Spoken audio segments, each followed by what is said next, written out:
That's what I'm going to tell my mom. Yeah. Greg introduced us. Yeah. All right, here we go. That's my lion voice. Welcome to We Are Libertarians for this week. I'm your host, Chris Spangle. Across the table from me is Greg Lenz. Chris, how are you, buddy? I'm doing well. We got Brett Bittner to my right. Yes, sir. Good to be here. Brett Bittner is the executive director of the Advocates for Self-Government, theadvocates.org. Go check it out. They are the quiz people. So if you've ever taken the world's smallest political quiz, they are the quiz people, and they are the ones who make new libertarians. So check them out and support them. I don't know that I've ever been called a particular kind of people before. You're the quiz people. Apparently, I'm the quiz people. That's what people know you guys as. That's true. So, and then Harry Price. Harry, how are you? Going good. How are you? That's good. We're going to talk about guns today, and we realized Brett, Greg, and I don't know anything about guns. So, Well, I know something. well, I don't. I've never even fired a gun, so we had to have a gun. I know now. Harry brought one, and now I'm nervous. Yeah, I know. I'm triggered. Well, he knew Brett's from Georgia, so he had to bring protection. Yeah, exactly. Good idea. We don't need you. Standard rule of the country. Someone tells you to go get them their gun, get yours first. Right. So we had to we don't want to race war here. We Are Libertarians is a weekly podcast-ish, weekly-ish, where we get together and talk about the current events, the libertarian movement. About 20 different people, millennial libertarians, sort of rotate in and out of the podcast. But Greg and I are at the center of it all. And you can check out wearelibertarians.com for more articles. We're gearing up for 2016. I feel passionate. As we know, I'm a very passionate man. Generous and thorough. Generous and thorough. Filled with passion. And to be quite honest, we've done this podcast for almost 4 years. And for 3 of those years, I've really not cared a lot about politics. Except for 2013. No, that's not true. The last 2 years. I got divorced 2 years ago. And it just was emotionally tough to carry anything beyond what I was dealing with in front of me. And we have continued to do the program miraculously. I don't know how. I don't know. Most podcasts last 6 months. And somehow we are looking at our 4th year. And, you know, Greg has helped push me along. But this year we're going to really ramp it up. We're going to commit to doing the podcast once a week. I mean, you can count on, we did 40 podcasts last year out of 52 weeks. Yeah, so it wasn't as like quarterly as people like to joke. I know, yeah. Ryan Connor. So, and then there at the end of the year, you got 4 in like one day. I know. So, And they still were already starting to chirp. I know. So, which is very flattering. We understand that you want more from us, and we're going to do our best to get you as much as we possibly can. Within our busy schedules, my schedule just continues to grow more and more. But this is what we enjoy doing, so we're gonna really ramp it up in 2016. And I've organized the troops, and I thought, gosh, our rotation of people is really a lot smaller than it was in 2013. And then I started making the roster of people that I would have on and do it. I mean, it's over 20 people. Oh yeah. I mean, lots of local libertarians, both Republican, Democrat, Independent, Libertarian Party, libertarian-leaning people that we're going to bring on, and we're going to try and keep it at 4. If it gets more than 4 people on a podcast, it gets unwieldy, especially on an opinionated show. But so we're gonna commit to being here every week, and a part of that is you guys supporting us. So if you go to wearelibertarians.com, you can donate through PayPal. And we're going to work on getting a Patreon account too, because some of you folks like to donate that way. But you can set up monthly contributions, and I want to thank 2 monthly contributors, Jason Doolittle and Dennis Byington, for donating every month. You guys are awesome, and we appreciate it. And let's go through. Let me make sure that I'm not leaving anybody out since the last time we did this, because I don't check it very often. So I'm looking for payments in all currencies. So let's go back to the last quarter here. I'm sorry. I'm just looking at 2016. I'm not a bright man. So anyways, we thank you guys for donating, especially you, Dennis and Jason, for being monthly contributors to We Are Libertarians. That money goes to support the program. This costs a few $100s a year out of my pocket to run. And anything that you guys can chip in, that, trust me, there were moments over the last 6 months where I've thought about shutting down the podcast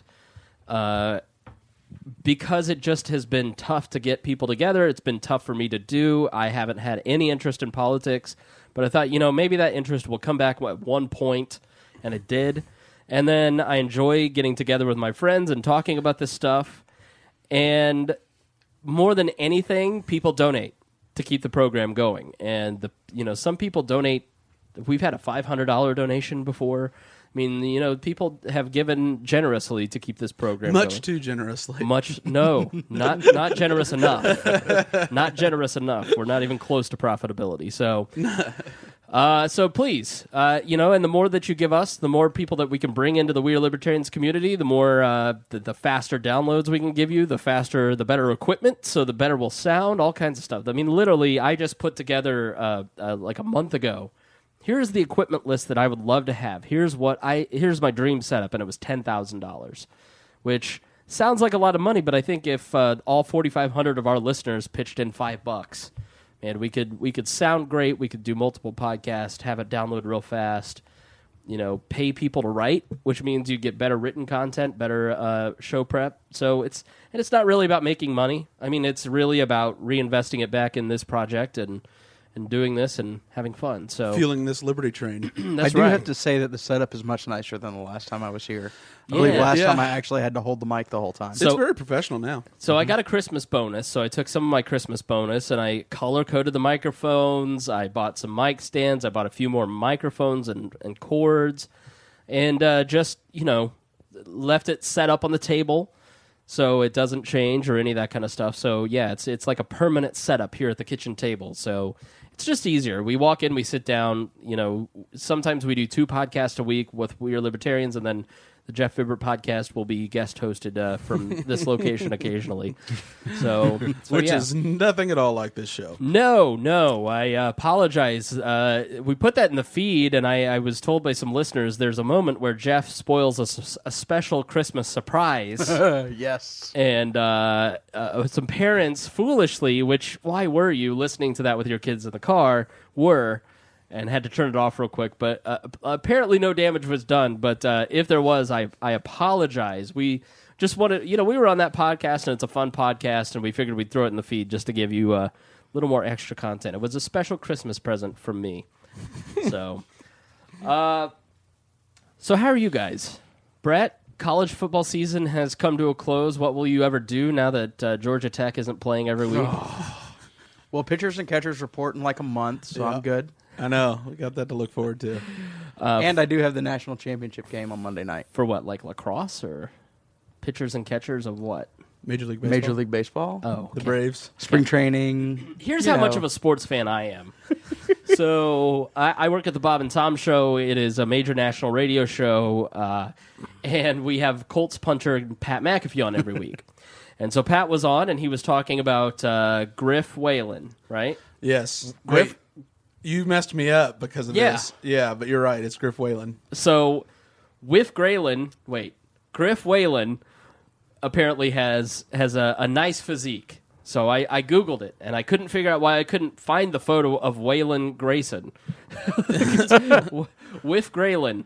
Where's Whiff Graylan? I don't get it. I can't find it. I just don't. I don't follow sports. I don't have the bandwidth. I mean, I understand, and because I follow so much news and information, I pick up stuff.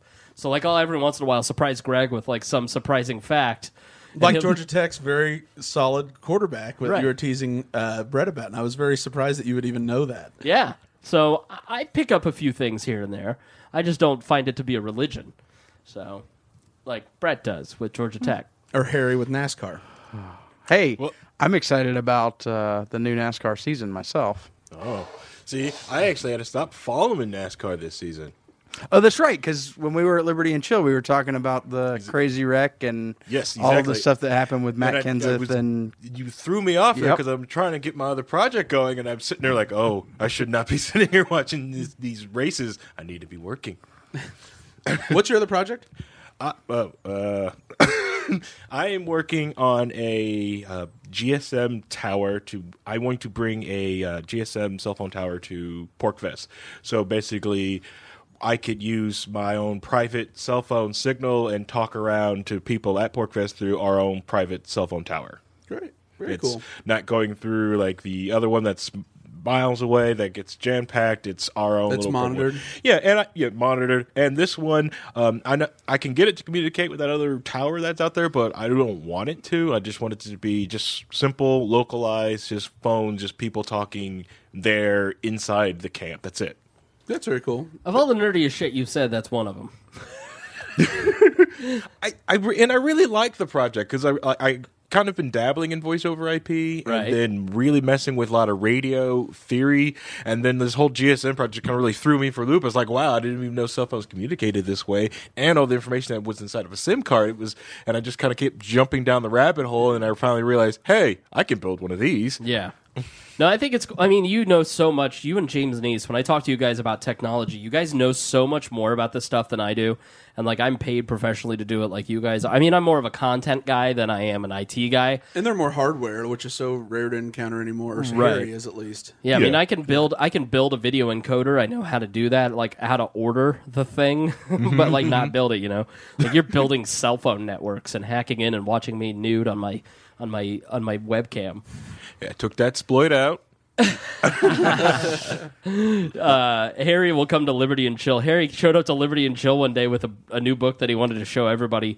And what was it? It was like How to Master C++. No, it was actually the book that got me started in the old GSM network. It's Open Asterisk. It was Open Asterisk System and Open BSG. Yeah. And like he tried to read it to everyone, and literally nobody at the table knew what he was talking about, and nobody cared. We were like, "Can you recite some rap lyrics or something? Tell us about Young Jeezy." Well, I just got into it. That's why I just found it very, very interesting, and to watch different like towers communicate. Even the simple fact that once you turn your tower on, it will. Once you tell it not to, it will start communicating with other GSM towers. Right. Now, Harry, you go to PorkFest every year, right? Yes. What is PorkFest for all the people out there? PorkFest is the one of the larger events put on by the Free State Project. The Free State Project is a organization with the goal to get 20,000 Liberty lovers to New Hampshire. Their next event that's coming up is Liberty Forum. It's in February. They've got a lot of great speakers. They've got Edward Swan, the speaker, and Brett. Yeah, Brett's going to be there. I'll be there Friday morning speaking, February the 19th, I think it is, in Manchester. Correct. Yeah, in the hotel in Manchester. But PorkFest is basically a week-long camping trip out in the White Mountains of New Hampshire. If you are curious, for people who are curious in the Free State Project, just want to check out New Hampshire, or just want to be around that many Liberty lovers for a week, it's kind of like being in LibPair for the week. It's nice to be around, quote unquote, your people for the week.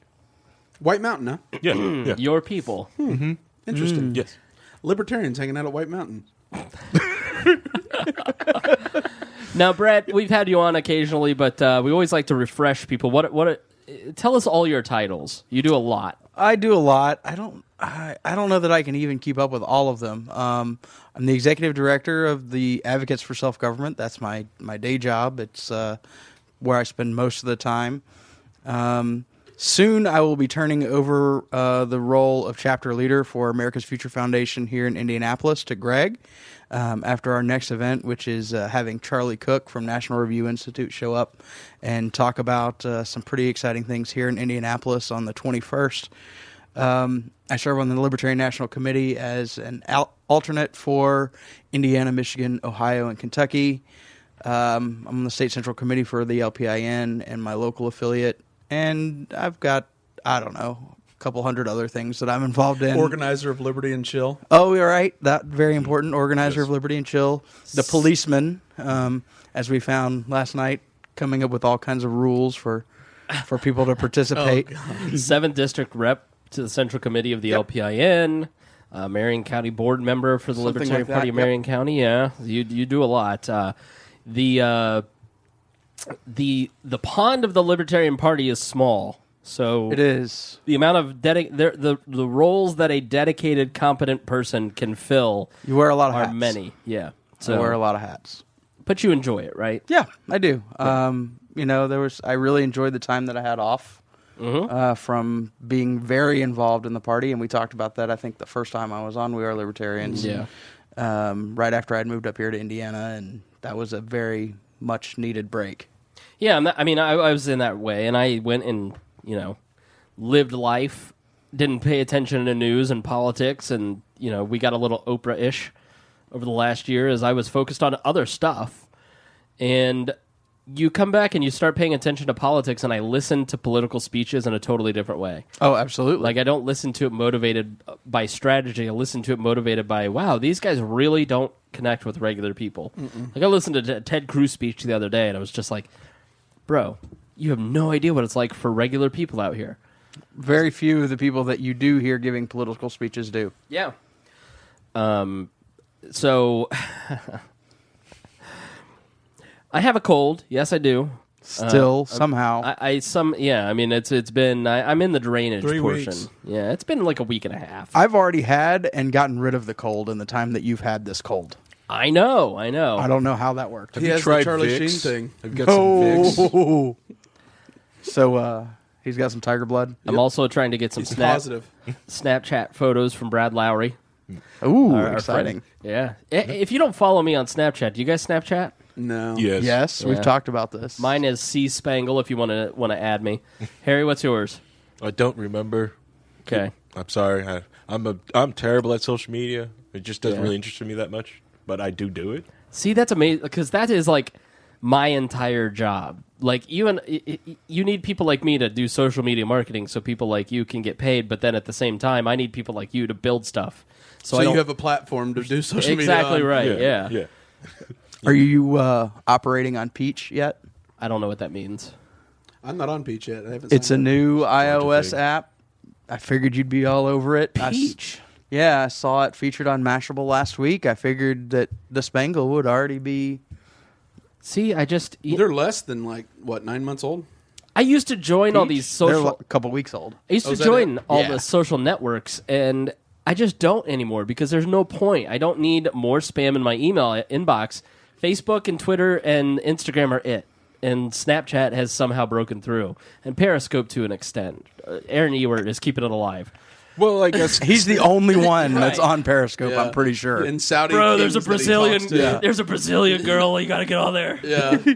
Well, Snapchat is just basically like what is it? Just Twitter for Instagram. Very, very quick. Get it over with. Get it done. It's not that bad. That's why I kind of like it. Yeah. But like the other social networks, is like, okay, this takes too much time for me. I've got other things I need to do. Video and photo messaging is fun, and it gives you an insight into another person's life that you wouldn't see otherwise. It's super creative and fun. Snapchat is not just all about. I mean, I can count on one hand how many times I've seen boobs on Snapchat. I mean, and it's thousands and thousands of Snapchats, but people think it's for like sexting and dirty stuff. No.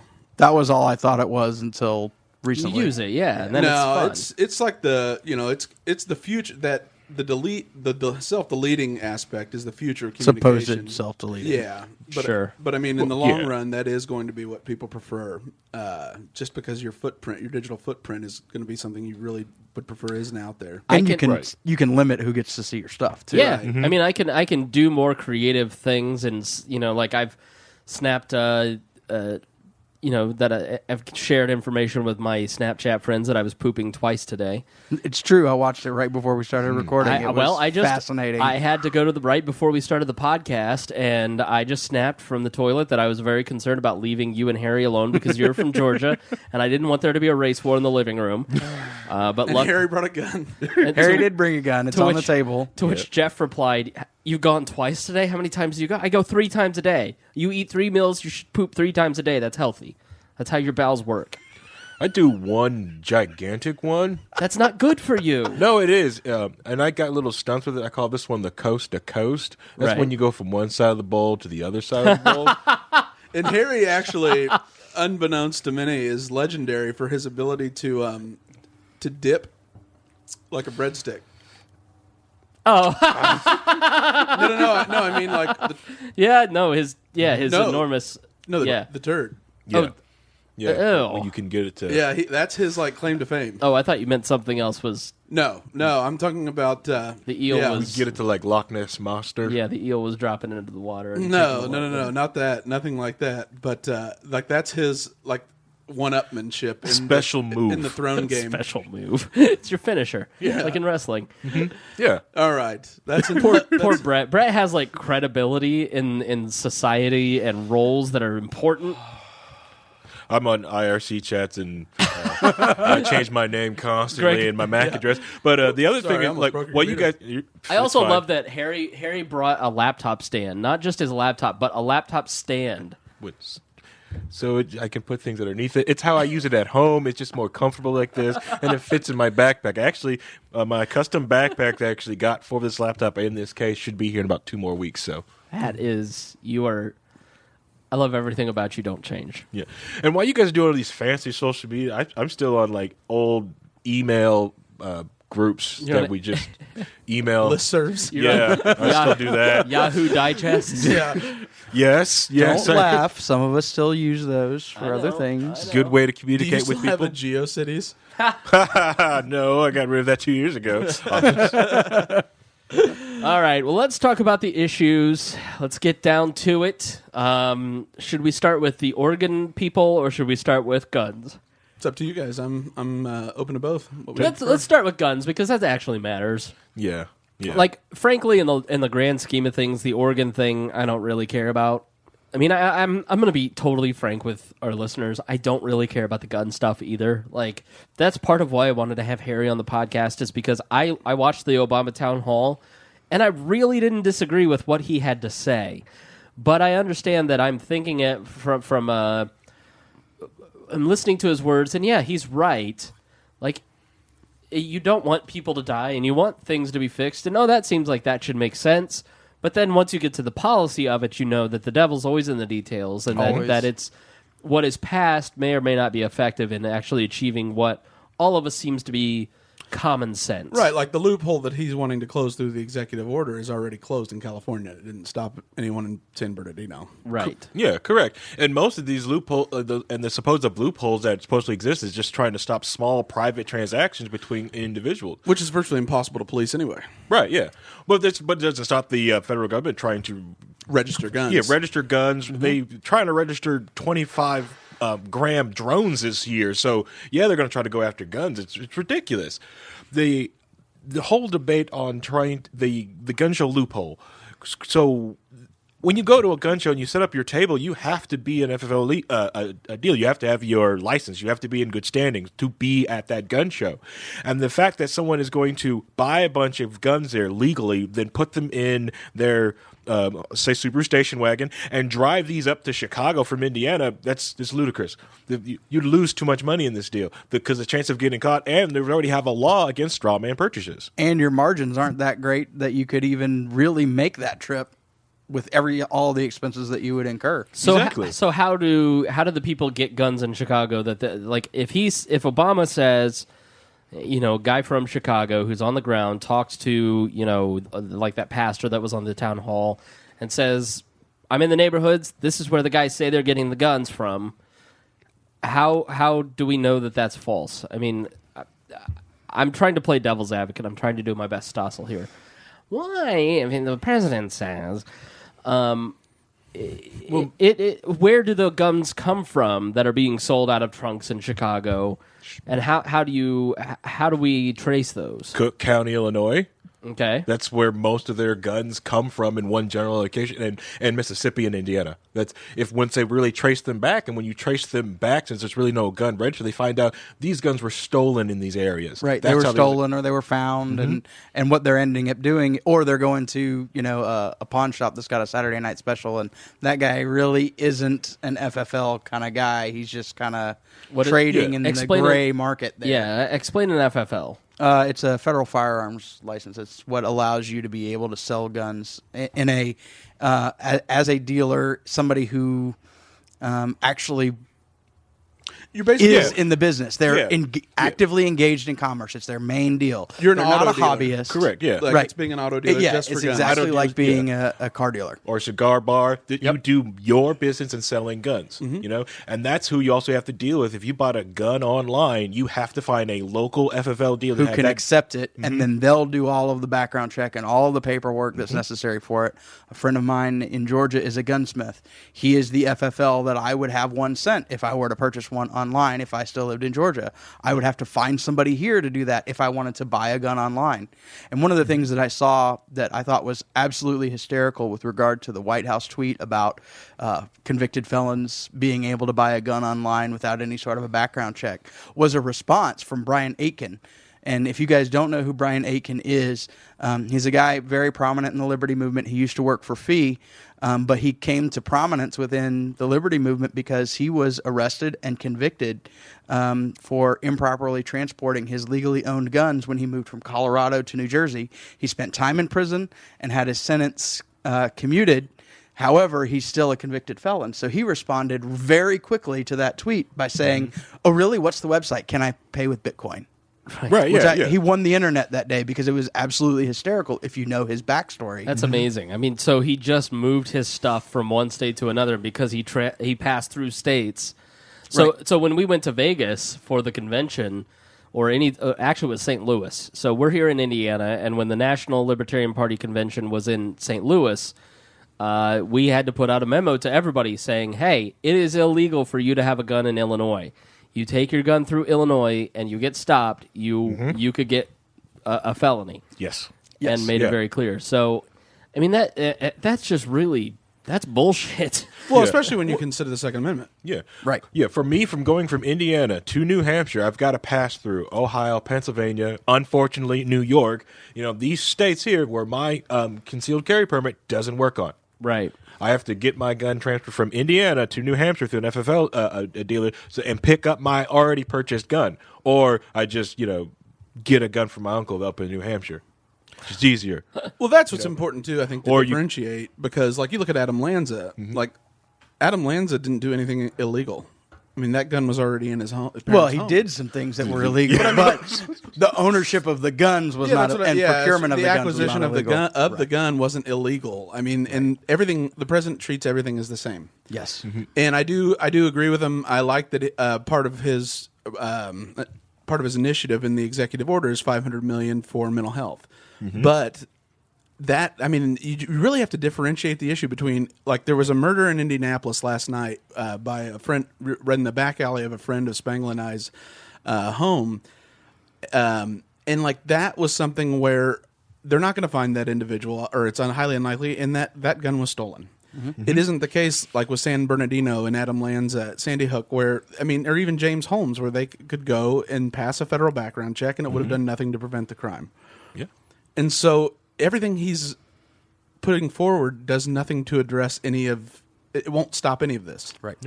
Yeah. Well, and we're looking at laws upon laws upon laws to control criminal activity, but we already know that by definition, criminal activity isn't going to follow the law. So anything additionally that you do is only hurting the people who are law-abiding citizens. Right. Yeah. Murder is already illegal.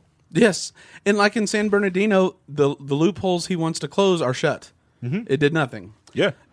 They already have a 10-round maximum magazine in California. And he proposes 200 new ATF agents to police private transactions. That's going to do nothing. FBI agents. FBI agents. Yeah, FBI agents. But I mean, and then But ATF is the one that actually enforces the transactions. Exactly. So Right. why do you want 200 FBI agents? No, that's an addition, because he also wants additional ATF agents, I'm sure. But you can't, a private transaction between two individuals.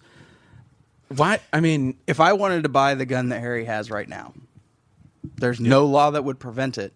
It's a private transaction, voluntary between the two of us, because I'm not forcing him to sell it to me. He wants the money that I'm going to give him, or the Bitcoin that I send him, or whatever it is that we choose as our means. in exchange, bartering, It's yeah. 2.5 Bitcoins, by the way. All right. Let me see what I've got. I'm going to have to register this with the state. This transaction just happened. But the thing is, at the same time, as a gun owner, like before I even want to I'm a responsible gun owner, even before I want to even sell it to someone, first I want to see if someone's got their concealed carry permit personally, and I want their driver's license. I want every information from this person before I even want to even sell them my gun. Right. Because I don't know what they're going to do with this thing. Yep. And if there's nothing that shows that you sold it and they use it in a crime, it's still coming back to Harry. Right. Yeah, it's still coming back to me. No matter what, it'll still come back to me no matter what paperwork I put in place because I sold it to him. Right. Did I know Brett was going to do this, or Bob? Did I know Bob was going to do this? And so that's, I guess, my question is, what's the president's real goal? And so is it? I mean, it's not stopping San Bernardino because the laws he wants to enforce are already in place. To me, this seems like a legacy thing. He's in the final year of his term. He's got to have something that he can talk about at the State of the Union. He's got to be able to have something that he can talk about when he goes around the country giving speeches for $500,000 a pop. He's got to have something that he can point to, that he can say, during my 8 years, I made sure that everybody in the country was forced to buy health insurance, and we made progress on controlling the proliferation of guns in the community. Those are going to be his talking points. I agree. When he is post-presidential. I thought that as well, and I think being from Chicago, having actually our friend Joe's an extra in the movie Chirac, which is out right now, which is about the violence that's taking place in Chicago. The priest that was at the Obama Town Hall, John Cusack, is inspired by that actual guy. And that's the Spike Lee movie. It's a Spike Lee joint. And I think that and nuclear proliferation will be Obama's two things that he will talk about. That's got to be off the table with Iran, though, doesn't it? And he threw the gauntlet with I will not support any candidate that doesn't support sensible gun laws, which was a poke in the eye of Bernie. Right. But also, Obama still enjoys and popularity. He continues to campaign. It's just not campaigning for him. It's campaigning for his legacy and campaigning for his successor. Right. Yeah. And like for me, I feel like he's doing this as an election issue because absolutely, like a lot of a lot of people are like Chris in that they watch him speak. And I believe he's as Donald Trump believed his tears were sincere. Like I don't think there was anything fake about the way he feels about this and wanting to do something that actually will save lives. But I think even he knows there isn't a policy prescription available that will actually do anything that is going to prevent or make a bump in deaths. Well, one of the things that I think when you're looking at it from, if that's his goal, the mental health aspect of the executive order, I think is going to negate anything that happens from the actual issue, from the actual gun death issue, because what I'm looking at as somebody who has experience in the best way to say this, somebody who has experience with somebody who has some mental health issues, not me personally, somebody that I know that can be something that would prevent them from seeking treatment. Yes. Knowing that a doctor can essentially register you as somebody who's dangerous is going to be something that would prevent somebody who could be seeking help because of the mental health issues that they perceive, which is already a huge burden to overcome. Yeah. That makes that burden even higher, and I'm worried about them not seeking that help, not getting the treatment, and those deaths happening, essentially just trading for, instead of being killed by a gun, being killed by the problems within their head. Yeah, the unintended effects of this, which is something that really hasn't been discussed in national media whatsoever. Right. Yeah, which a single doctor shouldn't have the ability to take anyone's rights away. That's for the courts takes people's rights away. That's when someone's violent, we go to court. We have that, they are tried in front of evidence. They've got a judge, they've got a jury, and then we use that to take their rights of freedom away and put them away in a jail cell.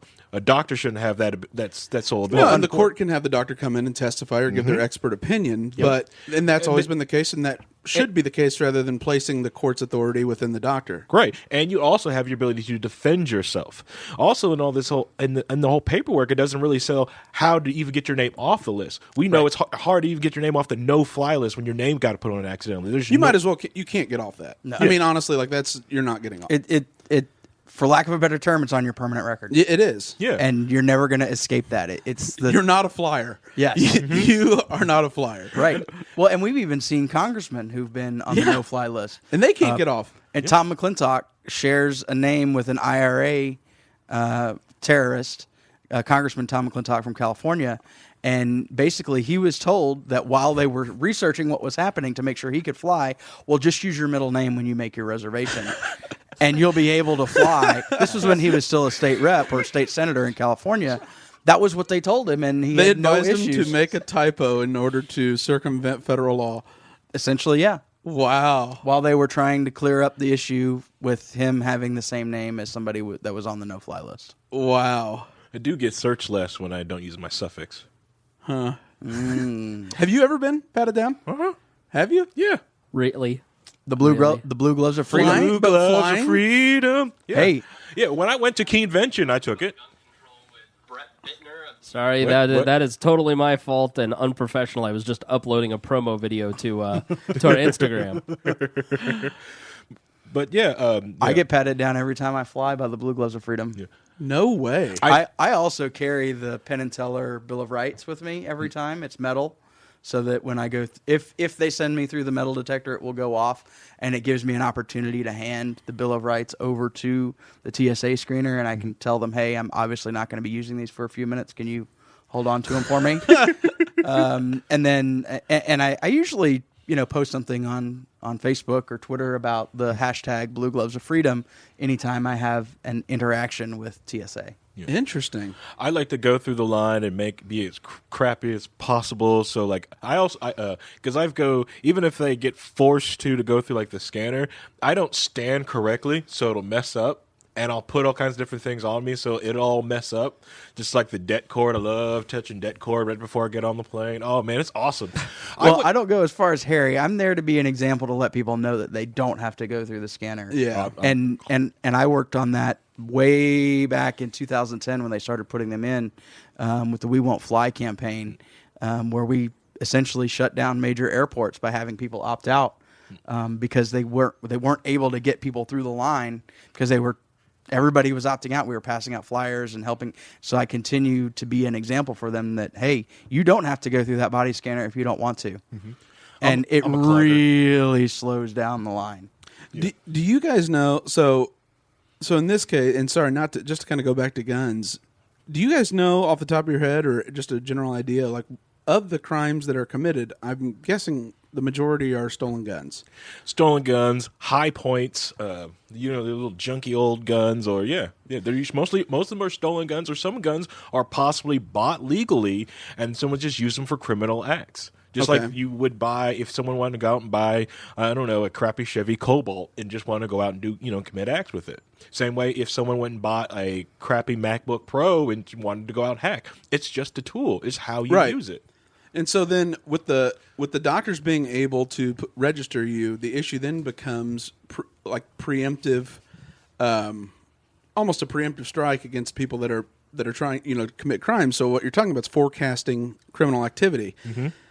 And to me, that seems like the reason this data is going to exist and the reason they want the doctors to collect this data is they want to put together algorithms eventually, which is no different like Minority Report, where they can use predictive analytics in order to target and focus resources on those who are most apt. In the same way that they want to send letters to people that they suspect of being Johns in high prostitution areas in Los Angeles. Right. Yep. Hey, we saw that your car was here, so we're going to send you a letter that says, we think you were visiting a prostitute, regardless of whether you had any illegal activity going on or not. You just happen to pass through an area. Yep.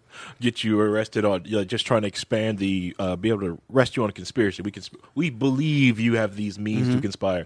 Why do you have this? Why do you have this? And with your mental issues, we should put you away somewhere. Which is ultimately like the gun registry as well. Like once they have a national gun registry, then they'll use the data, cross-reference it, look for predictive analytics based on the backgrounds. And now you're talking about the ability with big data today and like Planeteer Technologies out in Silicon Valley, will that be admitted into courtrooms as evidence? Could be. Yeah, something like that. That's pretty scary. Yeah. And they could, well, the other thing is like with governments in their database, they really love their databases. And Social Security numbers. Yeah. Well, Social Security numbers were not meant to be used as identification. That was part of, but they were meant to keep Ted Cruz from being president. Yeah.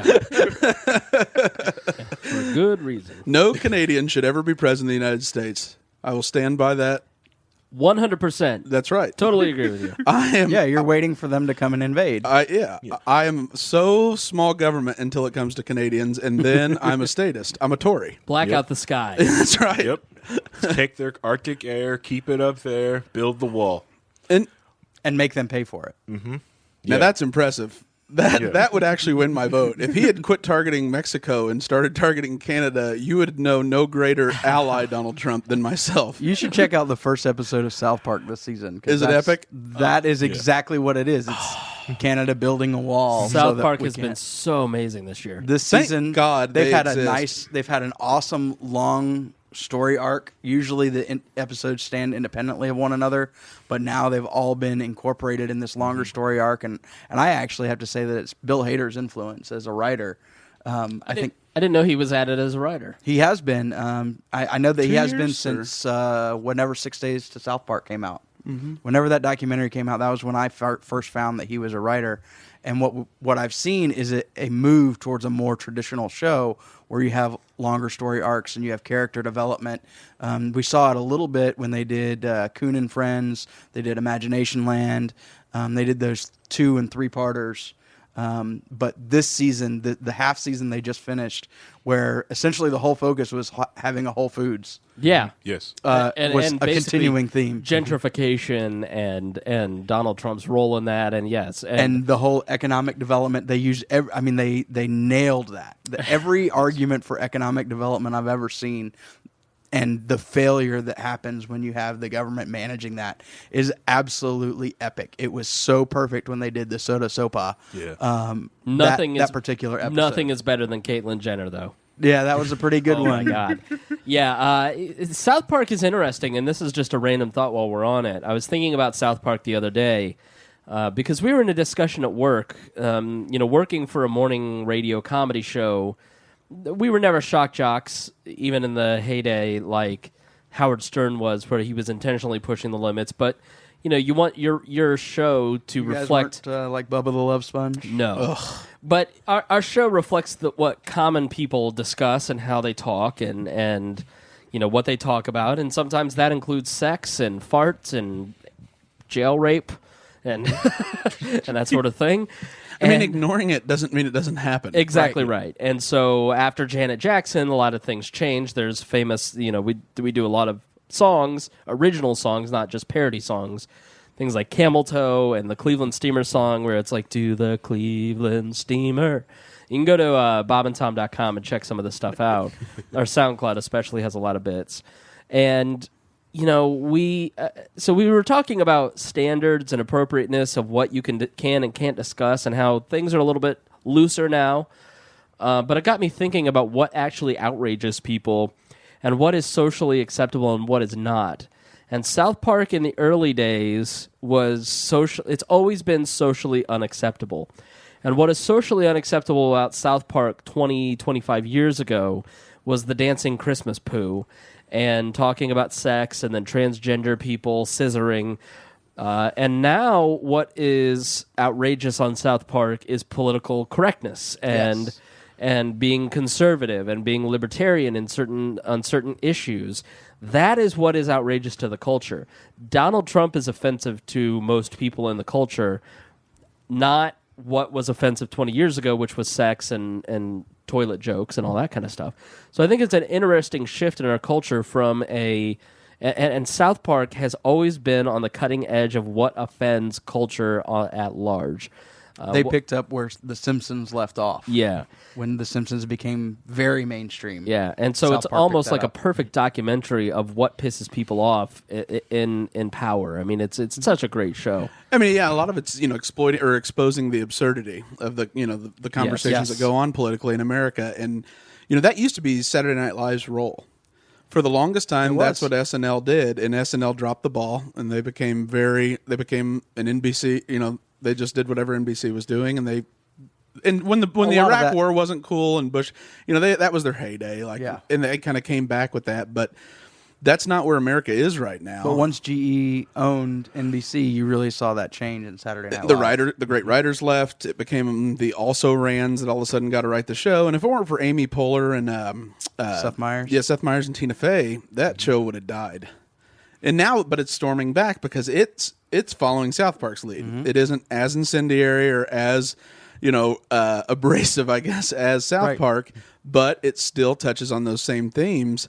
And we're at a point in society where the backlash from acceptance and multiculturalism and all these things has culminated in South Park being what the intelligentsia and the social analysis of society embodies. We're violating safe spaces with some of these things because we're talking about issues and having opinions that aren't part of the PC crowd. Yeah. And while I think it's important to be accepting and tolerant in general, overarchingly, I don't think that we need to limit speech because somebody might be offended by it. No, you should be offended. And one of the things that we're seeing is a lot of these people that are calling for safe spaces actually need these big, scary ideas, these new things that they may not have considered, because that's going to be the backbone of free speech. That's going to be the backbone of how we have freedom as a society, as a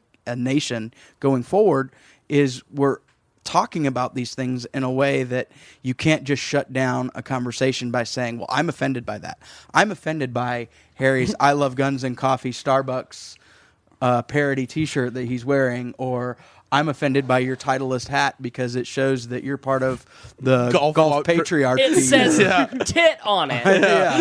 I mean, we're getting to the point where it's beyond absurd. Yeah. Those people are also the same people that are afraid of guns. They don't understand the gun culture. And a lot of the problem with the gun debate is that, the right and people on the right are willing to go to ridiculous lengths to keep common sense solutions from taking place.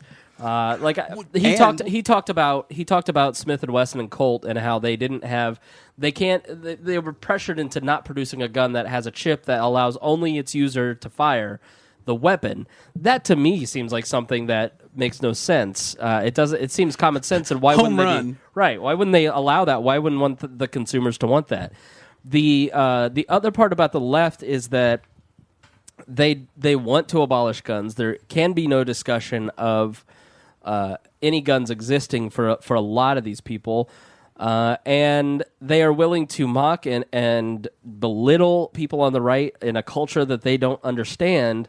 And I think that's an enormous problem when you just immediately dismiss a whole argument from people that disagree with you, and you're refusing to engage in a conversation. Then you are just as bad as the people who, you can't mock and belittle the NRA, and then you have to deal with them and meet head on. Politics is all about compromise. So, I know Harry wants to respond to that because the look on his face was pure outrage when you talked about the chip on the gun. Well, the thing is, right? Where the heck are you going to put the chip on this gun? You can maybe put it on a rifle. There's got enough room on a rifle, but a handgun, especially this is a full-size Glock. It's a Glock 22. I love my gun. Yes, I'm black with a Glock 22. Get over it. Anyways, but there's hardly any room to put a chip on there, let alone a chip that can read a local storage database on a fingerprint and have the battery power and for this thing to work constantly. Work if I've got a glove on. Work if I don't have a glove on. Work in the winter. Work in the summer. Constantly work. Survive the recoil of that gun. But why wouldn't you just say, the CEO of Colt says, yeah, we could try it and do some R&D, but they never even get to the R&D stage because of the NRA and because people don't want them to. Well, what is the problem? Why would we not want... it's not like technology can't advance to that place, Harry. You know that better than anybody. They're a private organization. They can do what they want with their product. If consumers really want that product, and some do, they're doing research and development on that currently. But if you can't be rushed into building something like that. And they realize that their market isn't there necessarily for it. Yeah. Because you take a look at the people who are gun owners, they're going to be the ones that are going to say, hey, we don't want that. It's for protection. We don't want to risk not being able to save our family because something malfunctioned when we know that what we have right now works. Correct. Because in the middle of a software update, our fingerprint wasn't able to be recognized. It'll be like a Windows update where while you're asleep. Right. Hold on. I've got an update. Let me take this glove off. And I do want to go back to something that Chris said when he was talking about how the left likes to to immediately go after the right, specifically on the gun issue. But the right, really, they don't do themselves any favors. And it's not just the right. There are plenty of libertarians who don't do themselves any favors with the ridiculous walking around Kroger, open carrying, with the rifles, yeah. Actively trying to put a finger in somebody's eye. Yeah, Right. they're there to say, hey, look what I've got, look what I can do. But they make themselves a huge target for that criticism and for the bullying and for being made fun of. Mm-hmm. But it's deserved because they don't need to flex that in public. Yeah. Because the debate is such that anything that they do like that makes them that huge target. And rather than focus on policy and focus on conversations, they're trying to make an outrageous statement. Mm-hmm.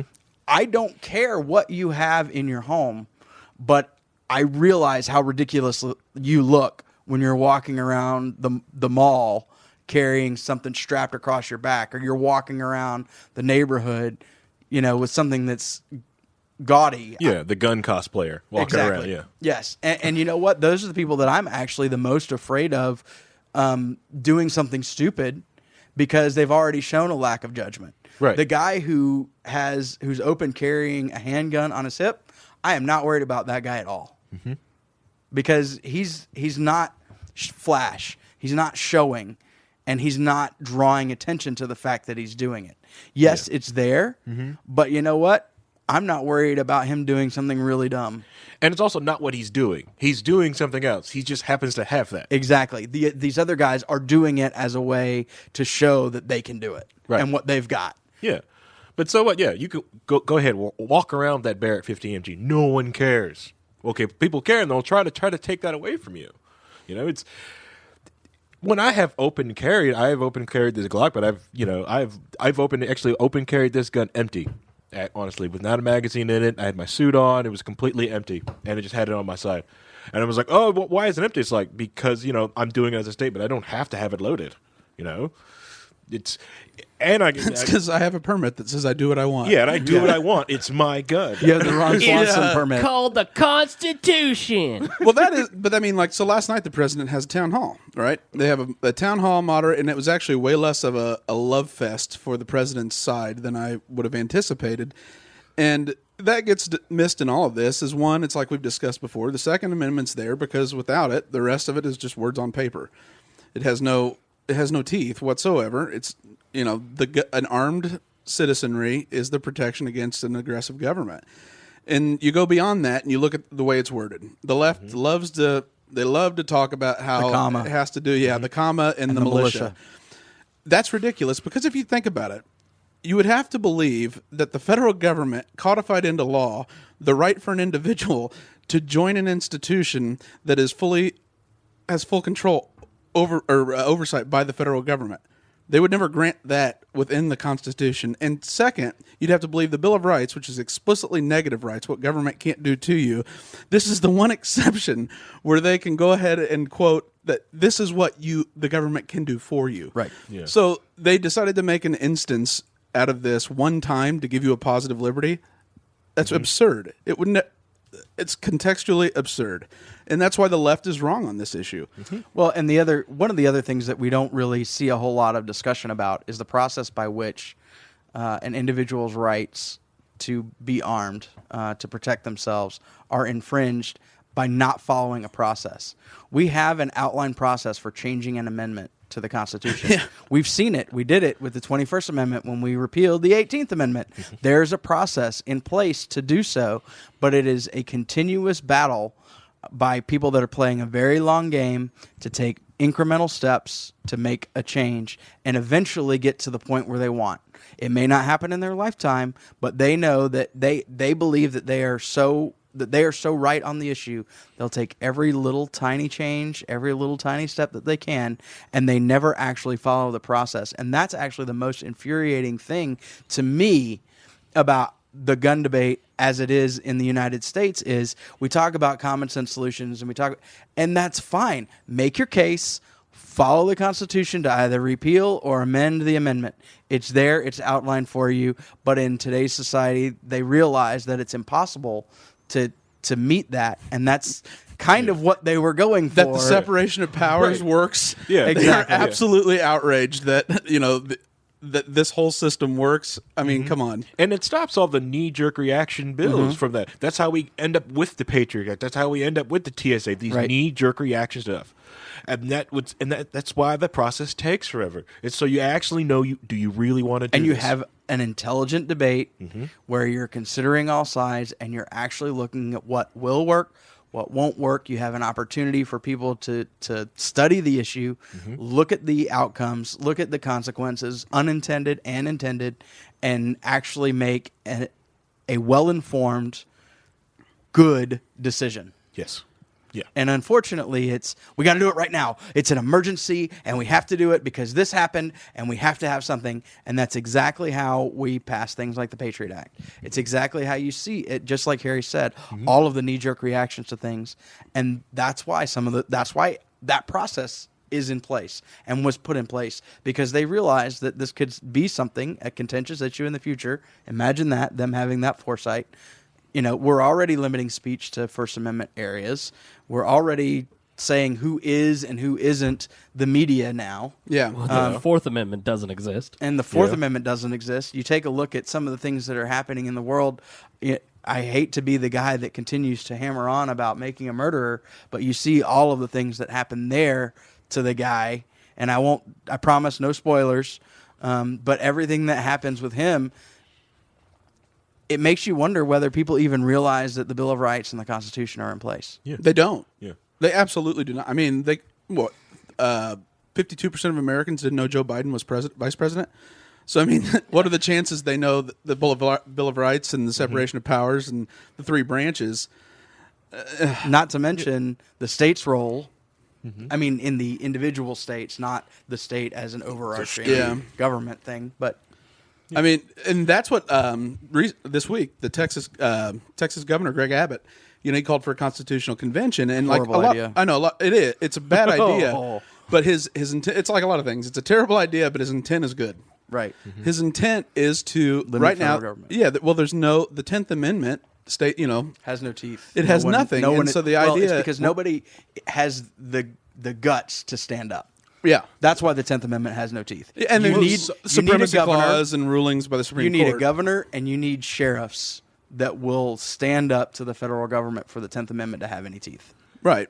And Yeah. they won't because of the supremacy clause and the rulings on that it's the supreme law of the land and it trumps all And state all laws. of the goodies, all the carrots, all the sticks that DC puts on people. They give you the carrot first. They want you to follow the things so that you get the money for the programs that you want. And then when you finally don't do it, and we're seeing this with Real ID, then they bring the stick to hurt you for not doing what they want you to do. Speaking of Real ID, okay, there is Triggered, Harry. there is Triggered. there is a state that did decide to circumvent the federal government and put in their laws to get rid of that. That's New Hampshire. Yes. And that's actually a really strong segue into the Oregon situation as long as everyone feels Do it. No. I want to point out this one thing. We have 20 minutes, Harry. Hurry. Okay, really, really quick. There's one thing that Obama talked about is like people buying guns with trust. The reason why people buy guns with trust is because those very highly expensive collector guns, those are the guns that are bought with trust, not sawed-off shotguns. People just buy regular shotguns and saw those off. No one buys that with a trust. Shotguns are too cheap. We're talking about collector guns and full-auto collector guns from like World War II era collectors. If those people can't build trust to buy those guns, put those in museums, old guys who have those guns, they get left in barns, and then they just fall off the map. Yep. That's even considering like cannons. Okay, that is like, so what? It's a cannon. It's a cannon. Sorry, that's the only thing I wanted to point it out of that town hall speech. It was seemed like a lot of people missed when you kept that strawman of the people buying guns with trust.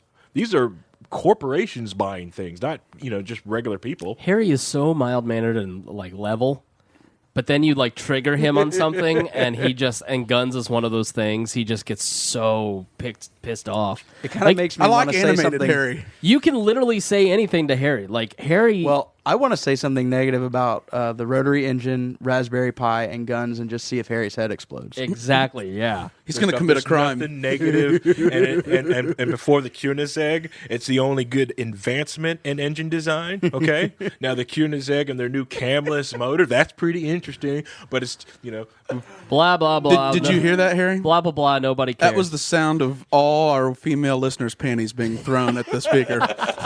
It's Everyone. like in All three private. of them. It's like in private parts. Right at the speaker. I heard it. 1, 2, 3. It's like in private parts. Put the speaker on the floor. Yeah. Raspberry Pi. Right. My new GSM cell tower. I actually just picked up a new BeagleBone Black because I'm going to start Why black?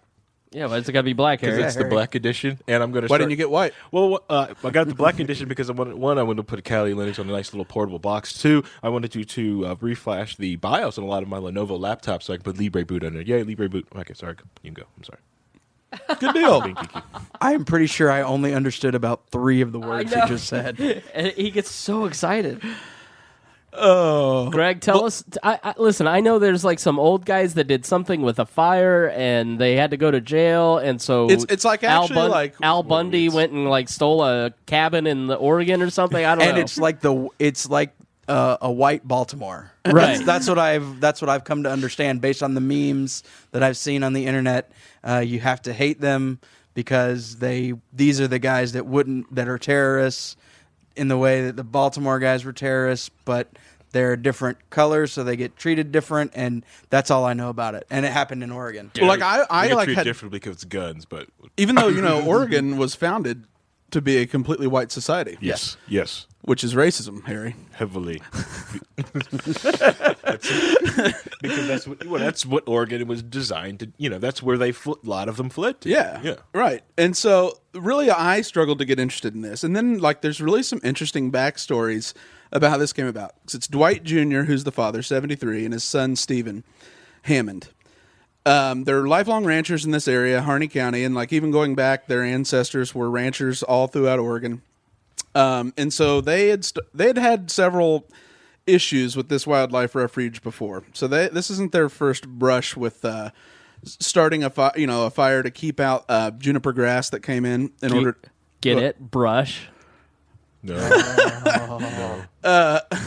So they end up getting prosecuted, right?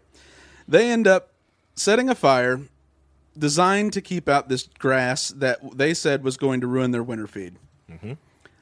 They go to court. The judge says you have to pay $400,000, $200,000 of which they went ahead and paid in court as part of the fine, and then they come up with the rest, as time went on. And the judge says, even though the government prosecuted you under the I want to make sure I get this right. It's the Anti-Terrorism... Federal Anti-Terrorism Effective Death Penalty Act of 1996. Right. So a pretty scary name for guys that set some brush fire that creeped onto federal grounds. Yeah. So this goes on. They end up saying, okay, the judge says it'd be cruel and unusual punishment since there's a 5-year minimum prison sentence. They serve roughly 3-4 months in jail. They're released. Well, the Solicitor General decides to, which is very rare, decides to appeal the judge's ruling, and they end up having to go back. They have to go back and serve. They get to enjoy the holidays, but they're going to have to go back and serve out the rest of their term. Right now, where they are is they're not. They originally reached out to Cliven Bundy, who had the successful federal standoff in Nevada with the Rangers. He took his hand out of his pants and answered the phone. Yeah, Peg, get the phone. But so he was seen as a guy that successfully stood up to the Fed after that standoff, and then his son Amon, I think I'm pronouncing that right. Which really? What is with the names? You wouldn't believe this. This is the best part. The names, and this is where I don't know if any of this is true. I mean, I don't know if this is influencing him whatsoever. So you're Alex Jonesing us? No. It's the historical, why he was named what he was named. The Mormonism is pretty interesting because if you look at it, the history of Mormons is being driven out of lands in the United States, right? So they're driven out of New York. They settle in Missouri. There's the Missouri conflict, which is known as the Mormon War, where a Missouri militia, which probably got their authority from the Second Amendment, and none of those guys could have had guns without that authority granted to the militia. Could you imagine a Mormon war? That's what it was called. Well, So it was the Mormon Listen, War. So I'm there really was- sorry about this. You're a very nice person, but I have to do this. Well, that back in the 1800s, that wasn't the case. They fought back aggressively, and so the Missouri militia killed Mormon settlers in what's known as the Hans Mill Massacre. Later, the governor of Missouri actually issued an extermination order that they could either be killed or flee, Mormons, in the United States. Wow. So Ammon Bundy is named after Ammon of the Book of Mormon, an ancient missionary who visited the enemies of his people. He promised to serve their king and ended up cutting off the arms of a bunch of bandits. This is written by BuzzFeed. The most powerful and relevant story is that Captain Moroni, a military leader who Mormons believed lived in the Americas around 100 BC, he was a righteous general with many notable accomplishments, and he became angry with his government over its indifference concerning the freedom of its country. Now, He's the one that he was cited. No, Moroni is actually the one who talked to about the golden plates. Yes. Dum dum dum dum dum. Right, and so he's named after somebody, or Ammon is, that's seen as someone, the state no longer cares about your freedom. I'm here to fight back and protect you, protect the citizenry. Why that's relevant is in Harner County, they're not exactly like against them. So their public safety board drafted a letter to them yesterday that said, listen, while we don't agree with the way you're doing it, we do appreciate all you've done to raise awareness. Now, the Pacific Patriot Network, which is another group of militiamen that have joined their cause. Probably a terrorist group, according to the Southern Poverty Law Center. Go ahead. Right. So this all started when the Hammonds were asked the Bundys to come up there. And so Cliven didn't, Ammon did. Cliven said, listen, and this is what's hurt Ammon. I don't know. I feel like we're talking about a biblical story. So Hammond asked unto thy Cliven. Right. And honestly, well, so then this is where it gets biblical. Ammon's been saying that God told him to do this. That's his reasoning. God came to him, spoke to him, and said, I need you to do this. I need you to come and stand up for these people. So he goes up there and does this. They go to, last 2 Saturdays ago, they go to a rally. Ryan Bundy, Ammon's brother, and then they end up leaving the rally, go out to this wildlife refuge. They find the keys and let themselves in. Literally find the keys. Right, because it was presented as they took over a federal building, but it's like a shack, isn't it? Yeah, they're Like having a campfires, cabin. and like that was the joke about the snacks. They didn't bring enough snacks while they're having the campfires, and now they are heavily armed, but So they didn't have a s'mores plan. And they had like No. a press conference. And he's not like a guy that comes across that bad. Like he's never had as much as a traffic ticket in his life. He's had some struggles financially. He owns a valet company that services like fleets of trucks and that type of thing. But he got, he hasn't really done so well lately, and he's back on property taxes, getting caught up. But he's not a bad guy, and he comes across well, and he really is there because the people in Oregon are on his side. 52% of Oregon is owned by the federal government. And that all goes back to the Northwest Ordinance. The federal government would own all land. That way it could be orderly. Statehood could be orderly. It would be granted out. You could set up educational institutions. There wouldn't just be states. The federal government would have the sovereignty like the Civil War settled, obviously, Brett. They determined who is a state, not a state just joining or leaving. And so that's what this all goes back to. And if you look at it, like east of the Mississippi, only 4% of land is owned by the federal government. The majority is owned by federal government out west, like in Wyoming and Nevada, like we talked about last night. And it's an antiquated law that is causing this entire dust-up. And conservationists have used this repeatedly. But it was an issue where they ended up being prosecuted because they set a brush fire, to keep out juniper grass from killing the stuff they use to feed their cattle, livestock. And there was some sort of lightning sourced fire. Right, That was, and that they was were the- also trying helping- to block. that was the first incident. Yeah, and they were helping put the fire out at some point. Right, Yeah. but so then this goes on. Well, they do that in 2001. Then they go ahead and do another brush fire. It ends up burning some of the acreage, inevitably. They end up telling them in court what ended up happening was Stephen, the son, said, we called them before we said it. The investigators went out. They had already said it, and it was like 2 hours later before they alerted them. But they still alerted them, and they agreed to pay the damages. But because of this federal terrorism law, they end up having to serve 5 years, which the judge himself says is cruel and unusual punishment. Which was set up after the Oklahoma City bombings as, Yeah, right. Like another tool for protection prosecute- to yeah. keep us free. A Right. knee-jerk reaction? Yeah, exactly. Based on a current event? And so then, though, after the appellate court agrees to hear this, after the Solicitor General agrees to appeal it, they find all of a sudden new eyewitness testimony. That eyewitness testimony comes in the form of the nephew of Stephen. Stephen... Eerily familiar. What?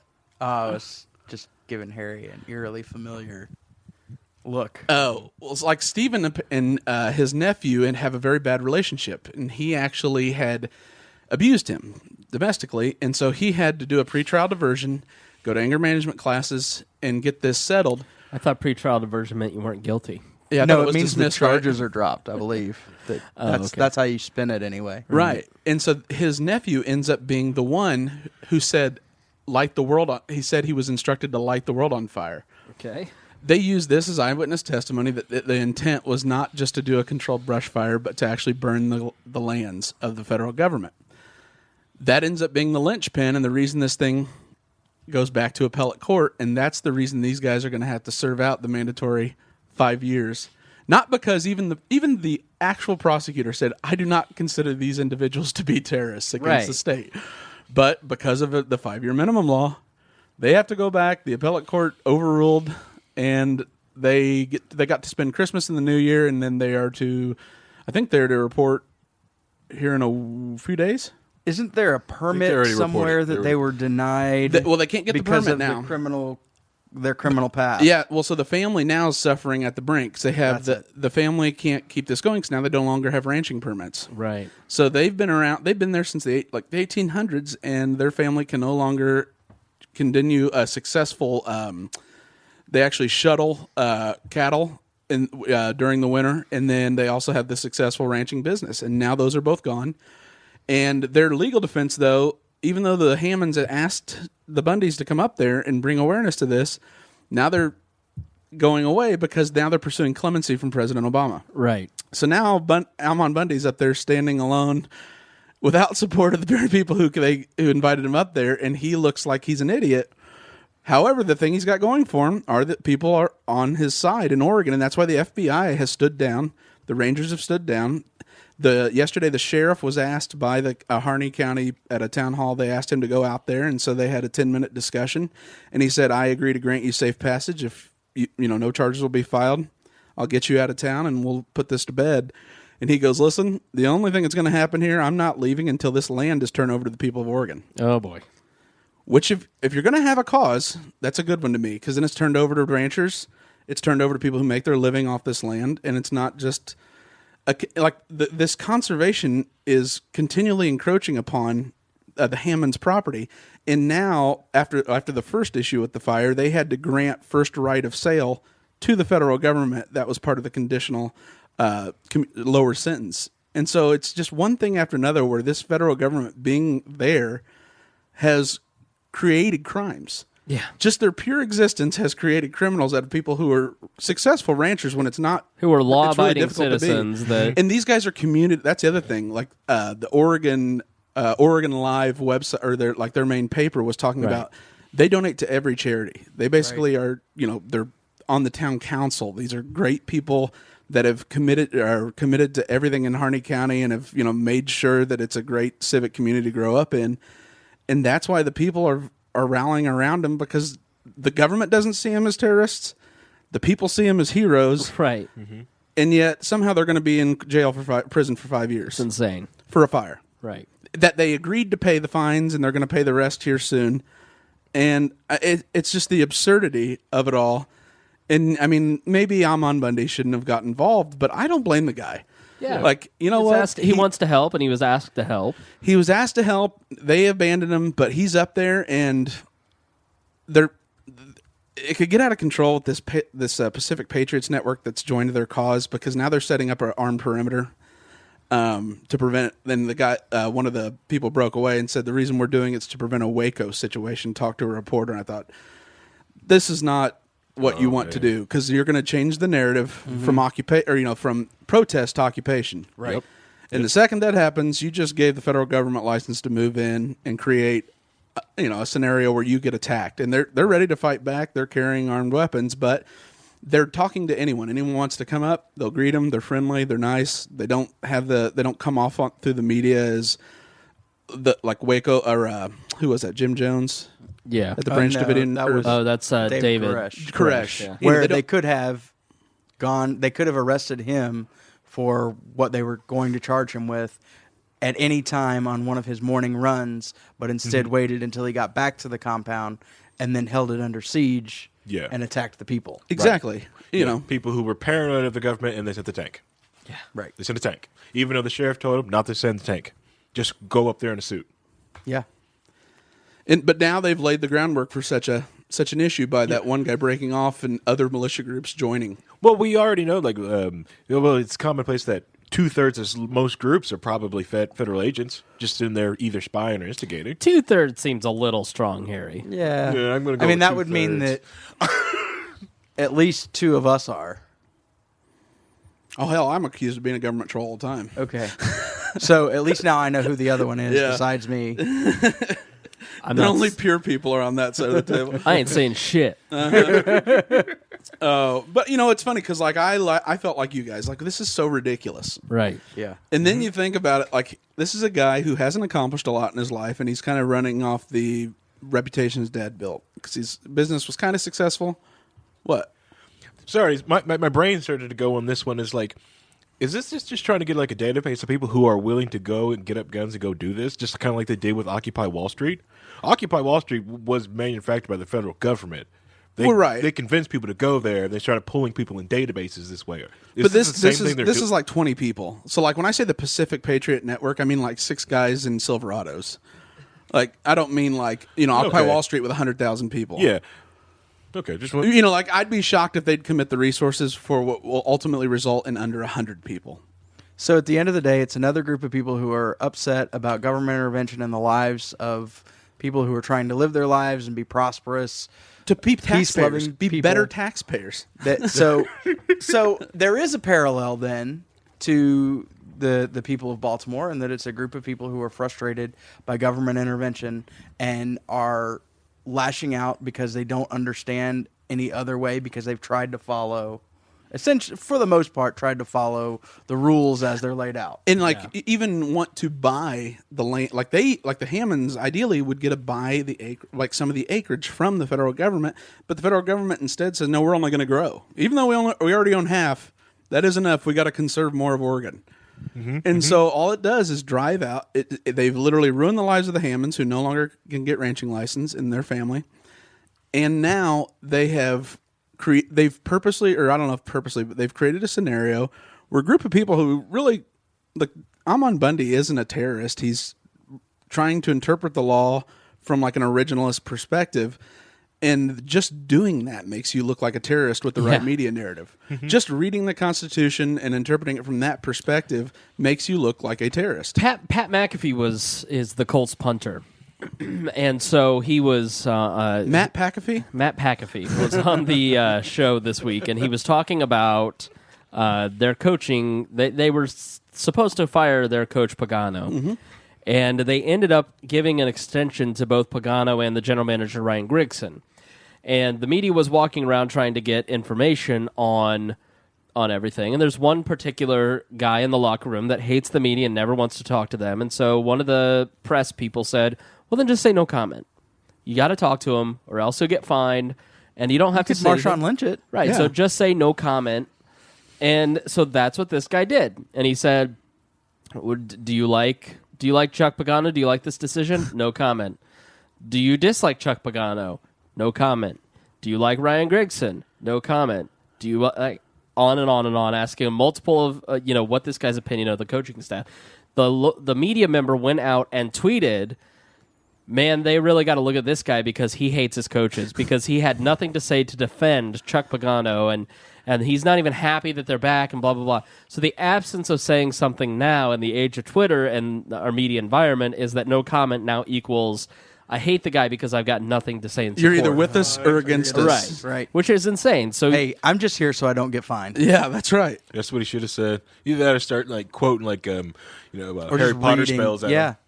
Just start Harry reading Potter spell. recipes from his grandma's. Filibuster the media. That would be an interesting tactic. Oh, that would be one of the greatest things I'd ever seen. Actually, Pat McAfee'd be the one that would do it. Yeah. He would actually filibuster the media by just going into his stand-up routine. But they would love him for it. Right. Yeah. Unlike everybody else where they're going to go after him. So we Right. got to start wrapping this up. So finish up on this particular thing here. No, I mean, ultimately, I don't. I think this is now with the with them allowing other militia networks to join. It's still early enough. This can end well, where the people of Harney County give them safe passage out. No, other than the Hammonds having to serve the full prison sentence, which I doubt they will. I'm sure. I would really think the president, as a act of like I'm not a crazy person. Grants them clemency or, influences some sort of parole board to shorten the term. I just can't see this them serving 5 years after they've already agreed to pay all fines and take care of damages. But if this thing keeps getting traction where patriot groups keep showing up, you're looking at they're instigating and daring the federal government to come in with National Guard. And that always ends well. Oh, Always. Worked for Kent State. Okay. Too soon? but yeah, I'd resist people to be, to make fun of Amon Bundy as much as it's so easy. It is. I mean, it is so easy, but he was asked to be up there. He's doing his best to represent what the will of the people already is.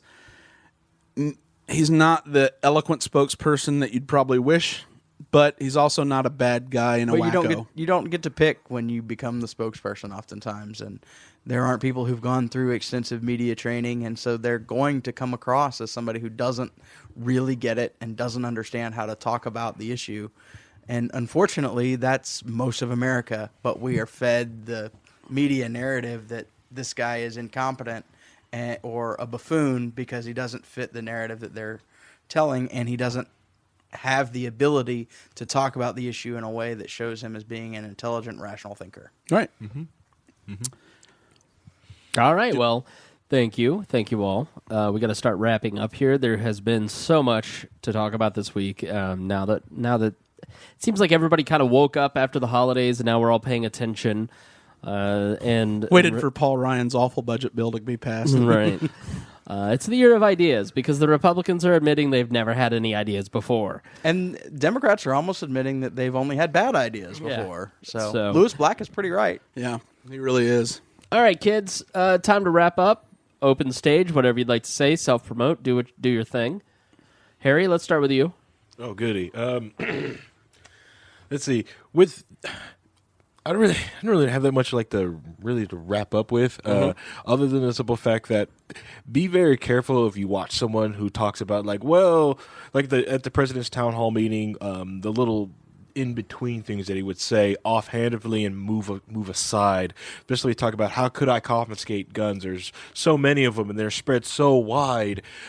Be careful, when they talk about because the only way you could confiscate is the same way they first tried to put people in internment camps. The first thing you got to do, you've got to make a database. So you've got to make a database, and they've already got a database of everything that you do from your metadata. They know where you move. They know who you talk to. They know who your friends are. They already have that information.